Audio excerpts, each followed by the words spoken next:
Hola, bienvenidos. Esto es el resumen semanal de noticias de Realpolitik Room.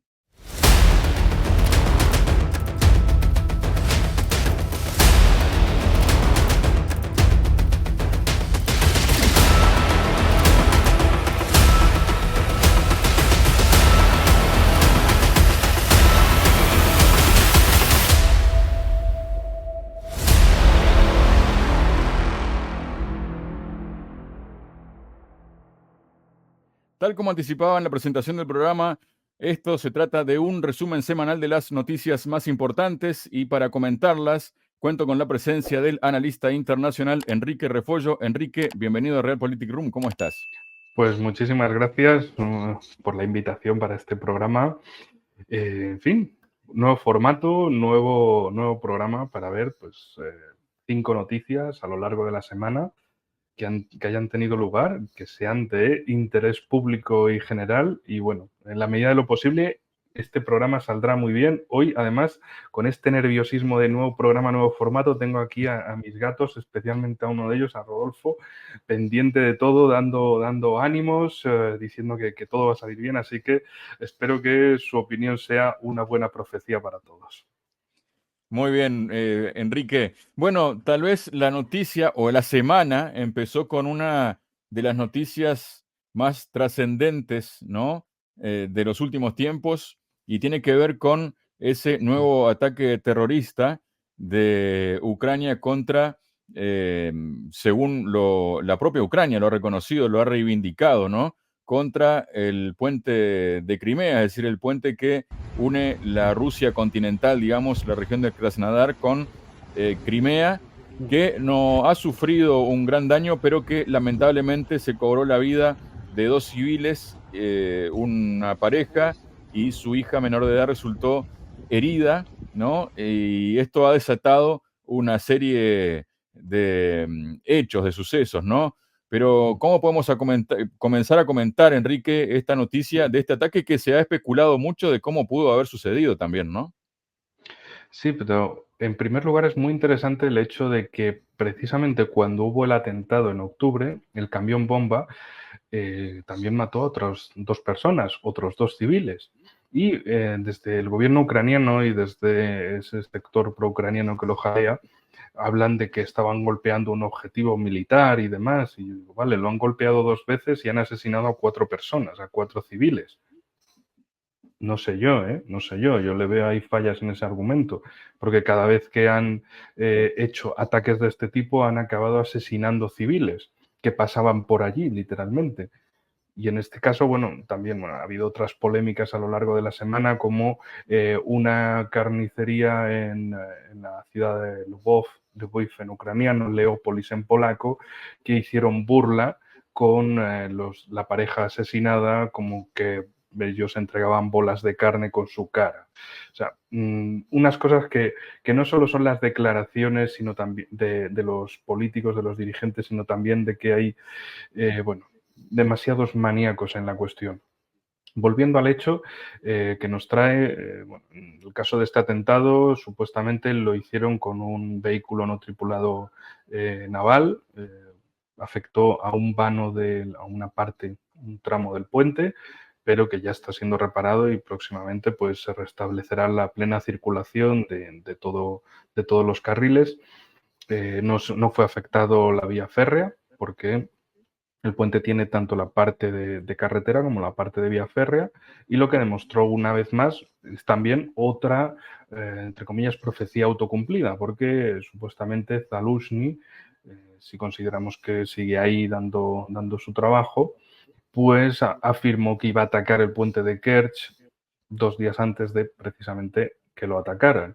Así que bueno, también se puede tomar en cuenta que este tipo de ataques va a continuar, además de todos los ataques anteriores, no solo a este puente, sino a otros que comunican por la parte norte, sobre todo la parte más noreste de la península de Crimea con la región de Gerson, ya que digamos el paso más ancho se encuentra al oeste, en la parte de Perekop, pero al este se encuentran pequeños pasos a través de diferentes islitas, y esos puentes también intentan volarlos, como en Genichesk por ejemplo, para que, bueno, supuestamente no haya refuerzos logísticos de Rusia y que puedan facilitar de este modo, digamos, hacer lo mismo que con la región, con la margen norte del río Dnieper en la zona de Jersón y Novaya Kajovka el pasado otoño, los pasados meses de septiembre-octubre, donde precisamente el general Surovikin, cuando le pusieron al mando de las tropas, lo primero que dijo es: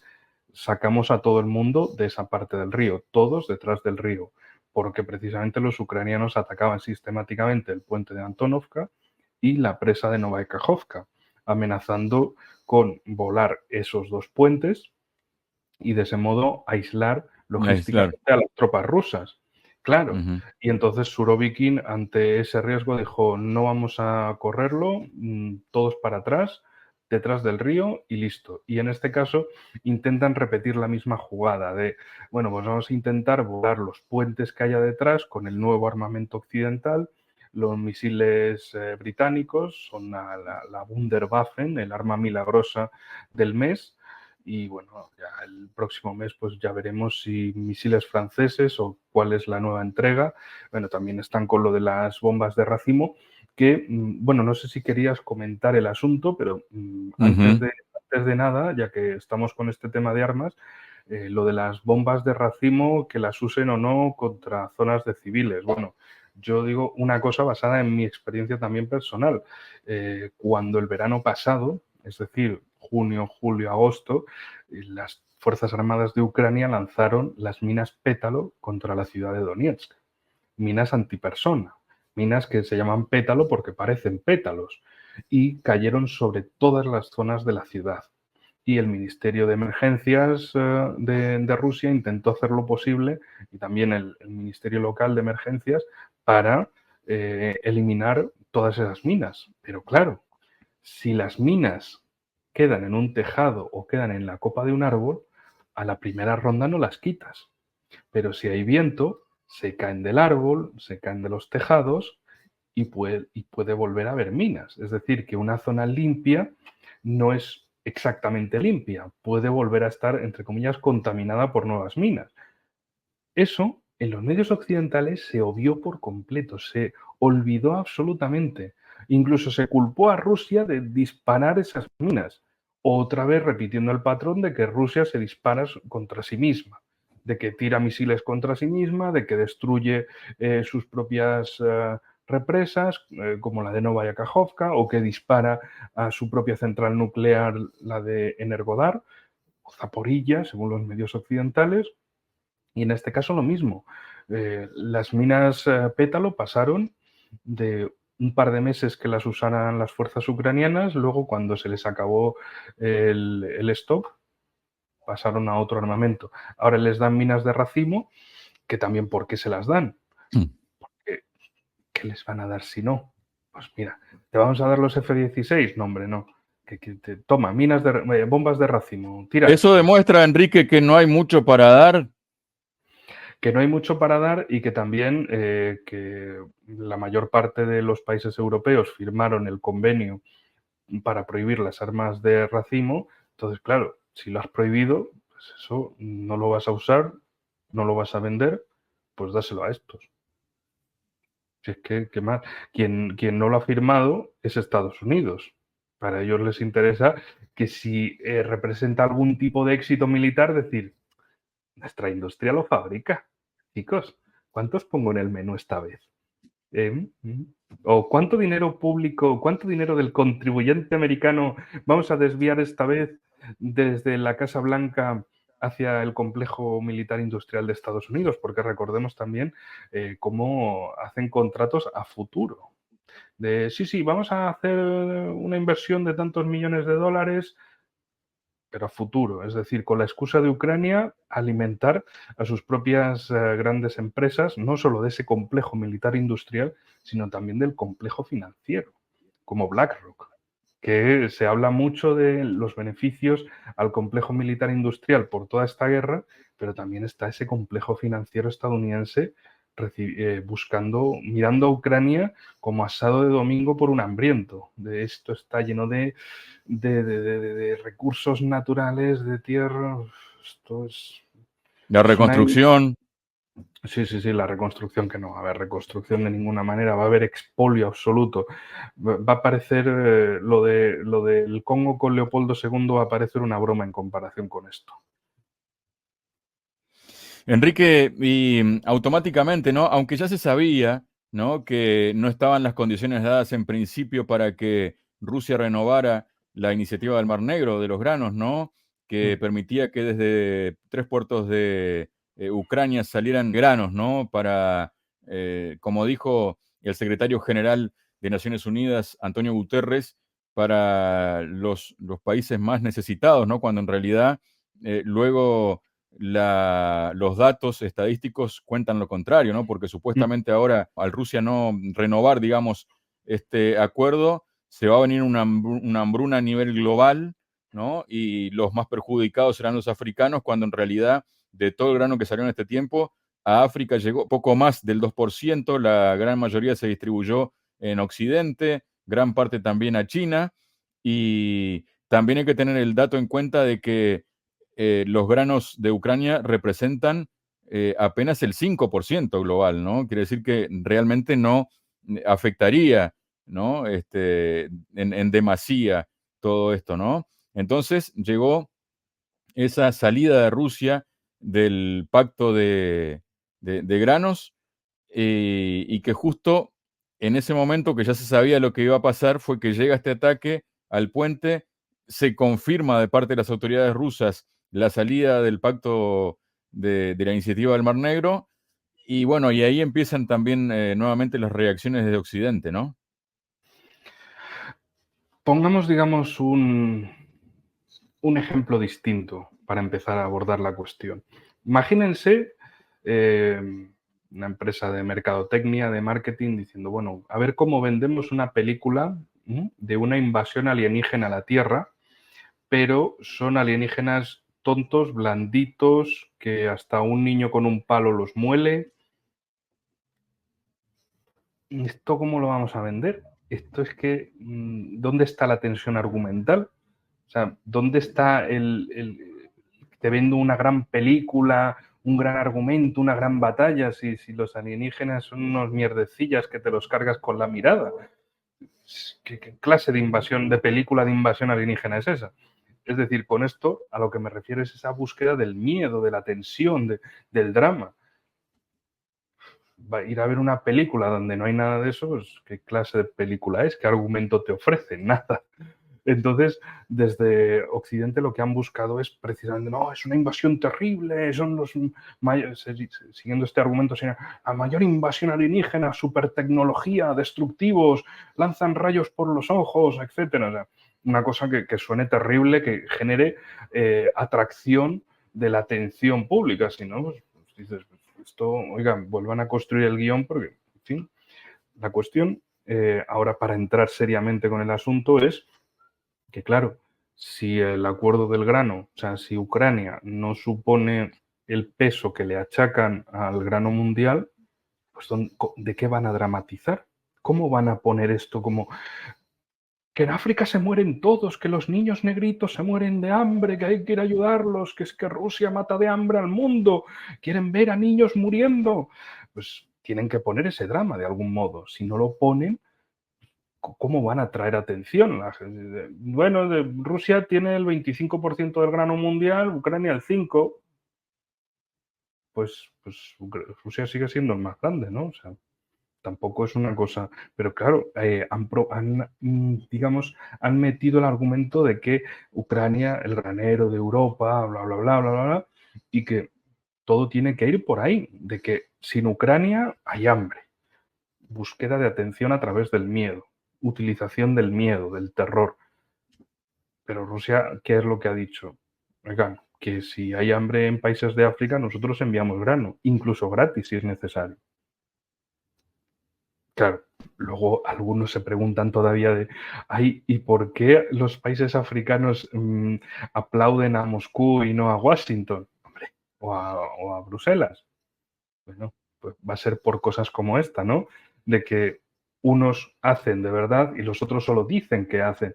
Que por cierto, de entre los países de la Unión Europea, el país que más grano ucraniano ha recibido es España.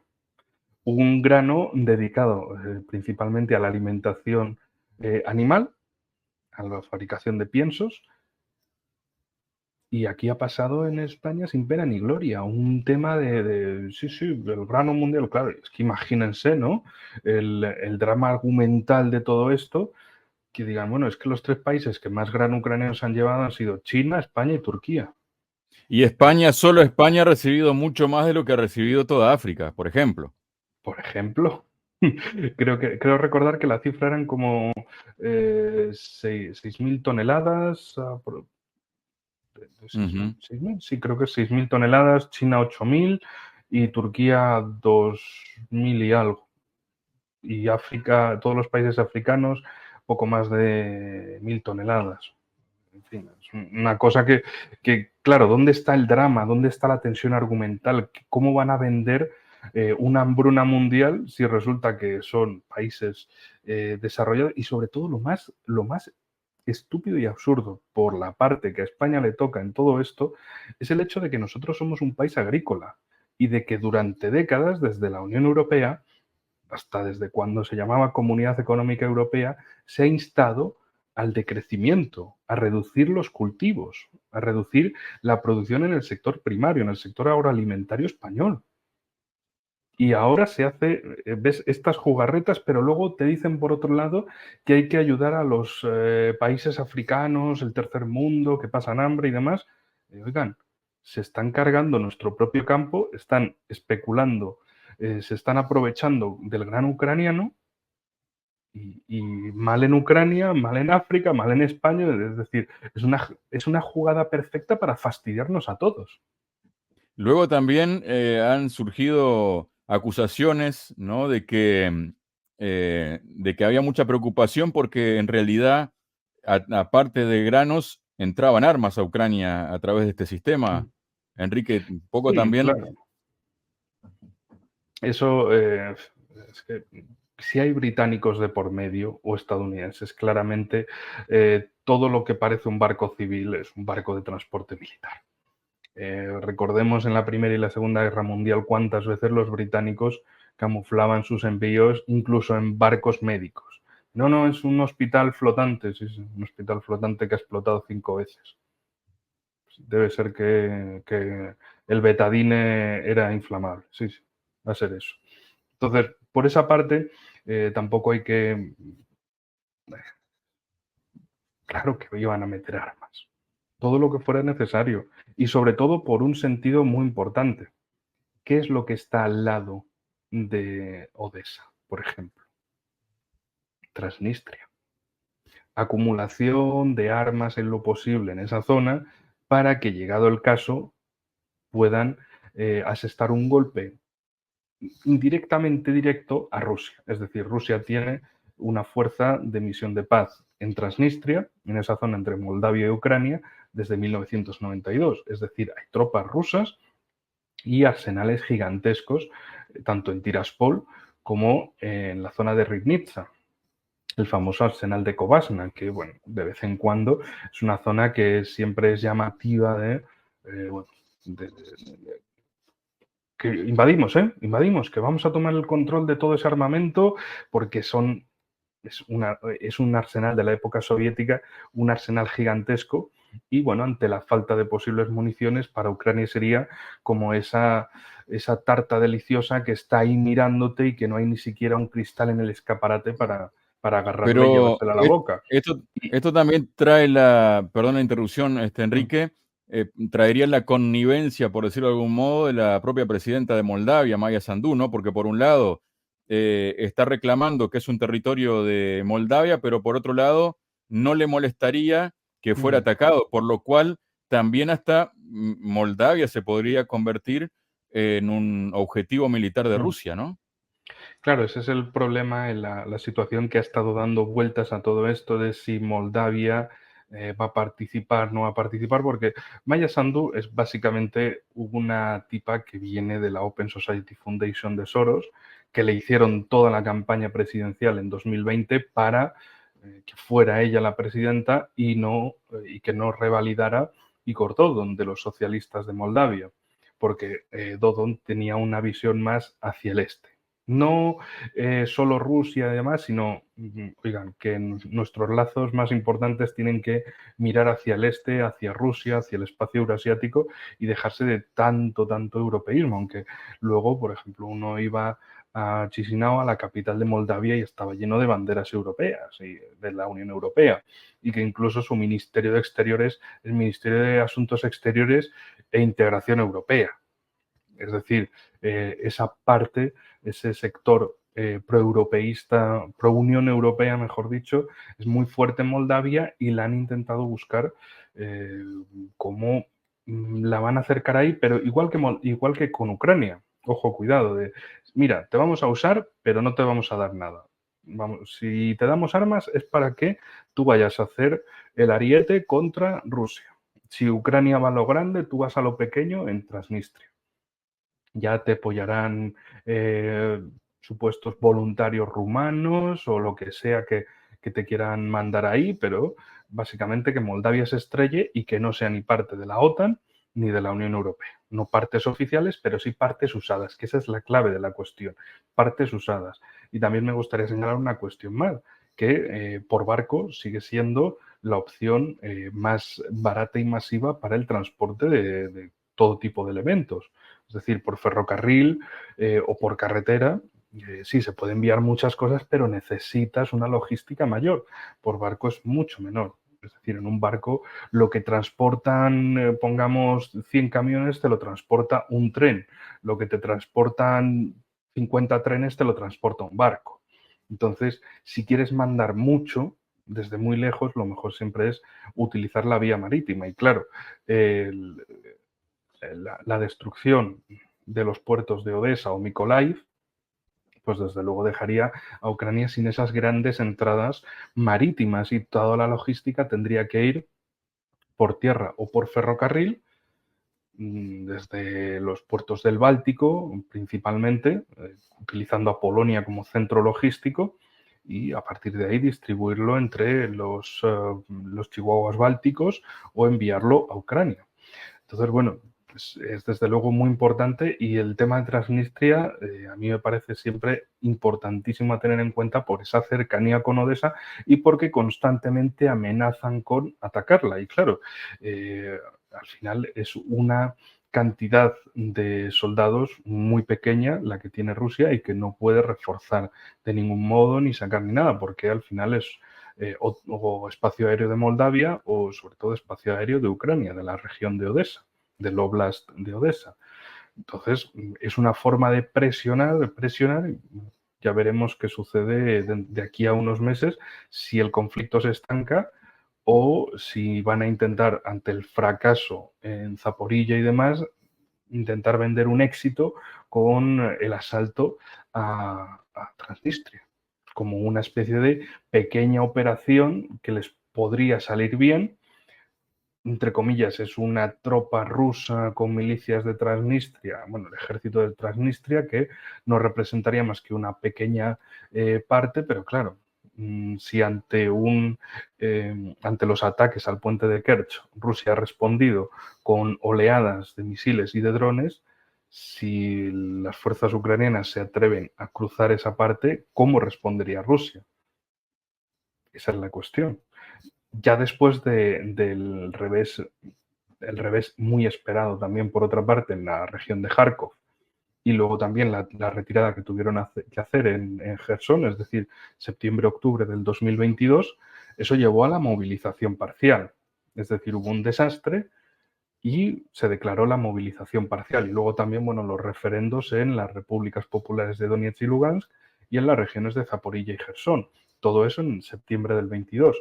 Claro, lo que se han dado cuenta es que desde ese momento hasta ahora los rusos han reforzado el frente, ahora tienen el doble de soldados sobre el terreno y que la invasión, vamos, la contraofensiva ucraniana no ha tocado ni la primera línea de defensa.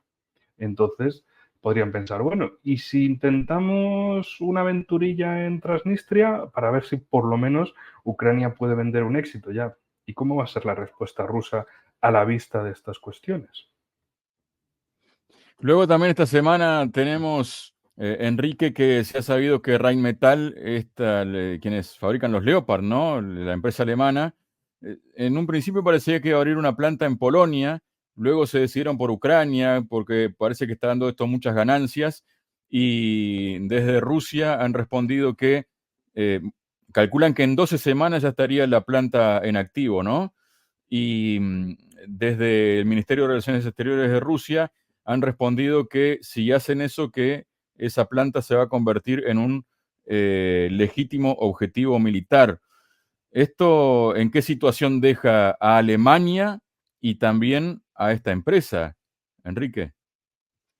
Pues una vez más muestra que el gobierno alemán es una ficción, que es el gobierno títere, que bueno, hemos visto numerosas declaraciones de su ministra de Exteriores, principalmente incluso quejándose ante el público brasileño de que en Brasil les preocupa más el comer que el financiar y el mantener la guerra en Ucrania.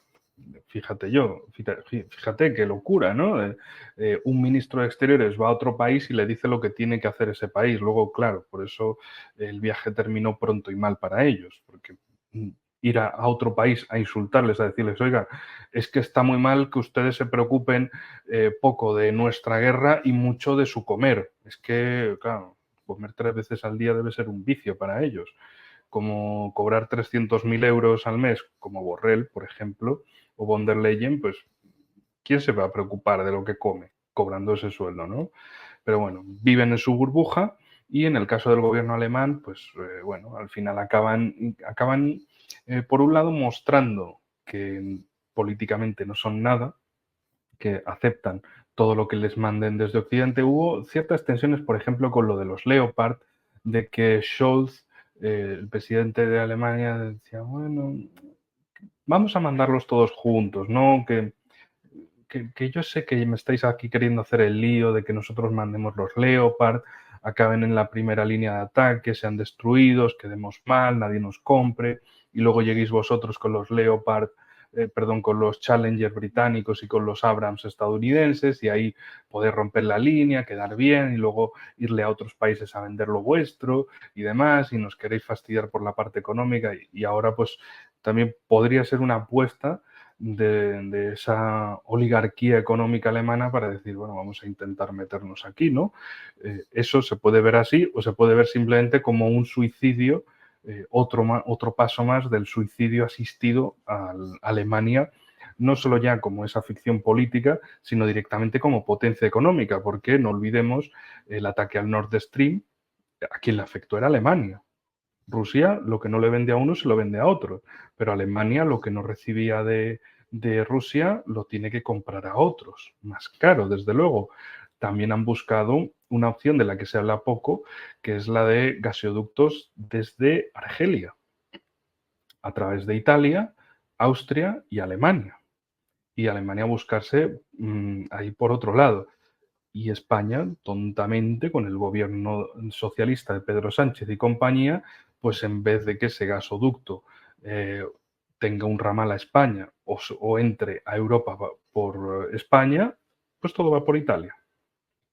En fin, esas cosas agradables del gobierno de Pedro Sánchez, que ya veremos para el noticiario de la semana que viene si sigue o no sigue, porque tenemos elecciones el próximo domingo 23 de julio, así que ya veremos quién sigue. Yo apuesto que o tenemos lo peor o tenemos lo más peor de todo en el mundo, porque si malo es Sánchez, no os quiero contar las apuestas del nuevo que puede venir.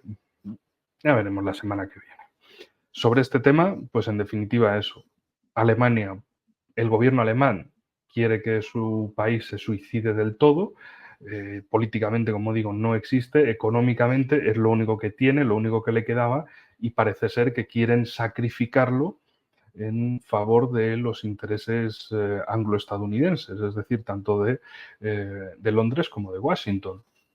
Políticas, pues bueno, que se quieran suicidar ellos, pues que se suiciden como oligarquía económica, pero que no se lleven a los alemanes de por medio. Pero bueno, ya sabemos cómo son, de usar y tirar a la población.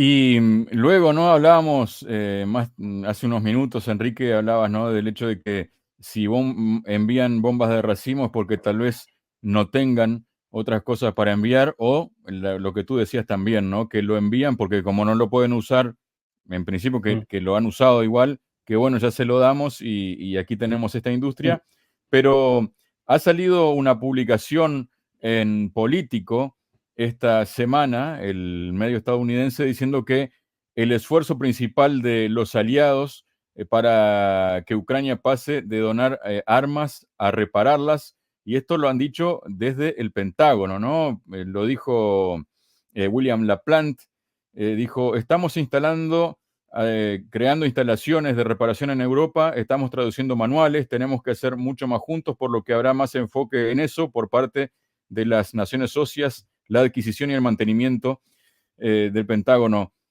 ¿Esto qué viene a demostrar, Enrique? Esto viene a demostrar que Estados Unidos lo que quiere es prepararse para una guerra mayor y ver cómo pueden estructurar a sus intermediarios, en el caso a los proxies europeos, para que, digamos, tengan un procedimiento de acción a futuro. Ahora están entrenando con Ucrania, pero si en el futuro se da una guerra total con China y Rusia, pues a ver cómo pueden instrumentalizar a otros países, países europeos en el caso de una guerra contra Rusia, países de Asia-Pacífico en caso de una guerra contra China y a partir de aquí ganar esa experiencia, el expertise que llaman ellos, a partir de las acciones en Ucrania. Pero vamos, que la vida de los ucranianos o el destino de Ucrania les da absolutamente igual.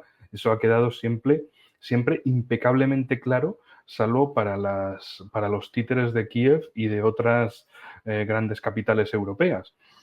Lo único que quieren es que ellos sigan la guerra, que se maten todos los que se tengan que matar, que lo único que les importa es quedarse con los recursos naturales de Ucrania, que son muchos, y en el futuro ya veremos, ya veremos.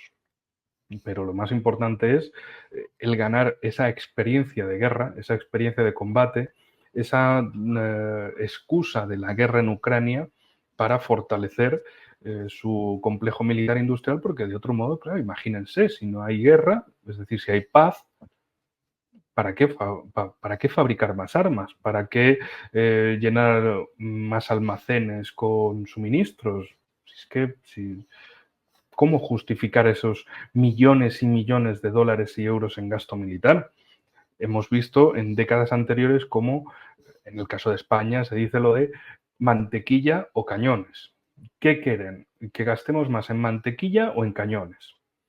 Claro, la gente siempre decía, no, mantequilla, mantequilla, queremos más mantequilla, menos cañones, o más hospitales, más colegios, más etcétera. Y ahora es muy interesante cómo hay un socialista, supuestamente en España, otro en la Unión Europea, es decir, Sánchez y Borrell, y cómo estos hablan constantemente de aumentar el presupuesto en gastos militares y nadie dice nada. No hay quejas de ningún modo dentro del partido, ni en las bases del partido, ni nada, ni grandes manifestaciones contra la guerra, ni recordatorios de ese de, no, queremos más escuelas y hospitales y menos cañones. Ahora es de, Europa dice, bueno, vamos a gastarnos 50.000 millones más de euros para Ucrania y vamos a hacer un programa de 20.000 millones de euros más para anualmente seguir ayudando a Ucrania, seguir fortaleciendo la industria militar y demás, y lo hablan sin tapujos. Y no solo es que ellos lo hablen sin tapujos, es que política y socialmente no hay oposición a eso. La oposición que estaba en otros momentos desapareció por completo, también a nivel mediático. Los grandes medios de comunicación en España no te dicen nada en absoluto de, oigan, pero que estamos gastando, pero ¿y los de los mantequilla y cañones ahora dónde están? ¿Ya se les ha olvidado? O claro, es que, bueno, les pagan para otra cosa, es cierto, ¿no? Les pagan para que acompañen el relato de turno, el relato pandémico del 2020, el relato vacúnico del Pinchi Pinchi del 2021, el relato proguerra del 2022, el relato, bueno, entre proguerra y cambio cromático de 2023, y digo lo de cromático porque bueno, te llenan mapas de color negro, color rojo Mordor, y te dicen, no, esto es 20 grados ya todo en rojo. Bueno, si 20 grados es todo en rojo, hace 10, 15 años 20 grados era color verde, bueno, cambio cromático, esas cosas. Pero al final, medios de comunicación que apoyan el relato hegemónico, sin tapujos. Lo que se diga desde los grandes centros de toma de decisión lo acaban implementando los medios de comunicación. Los medios de comunicación no independientes, claro. Los dependientes de el dinerito de los estados para sobrevivir, o de financiación de esos filántropos, porque no olvidemos, son filántropos si son de Occidente y son oligarcas si son de Oriente. Muy bien, Enrique, hasta aquí hemos llegado por el día de hoy con este primer resumen semanal que hacemos aquí en Realpolitik Room. Vamos a ir intentando mejorar el formato, ¿no? De a poco, y te agradezco muchísimo por tu participación en este día, y ya la semana que viene, como bien dijiste, probablemente tengamos dentro del resumen lo que ha ocurrido en España este 23 de julio. Sí, sin duda. Y además, hablando de África, también se viene cumbre entre países africanos y Rusia para la semana que viene, el 27, si mal no recuerdo. Y bueno, ya veremos lo aislada que está Rusia y cuánto aplauden esta vez a Putin. Es decir, cuánto de mucho o muchísimo. Mientras que en relación con otros países, pues bueno, países europeos me refiero, ya saben.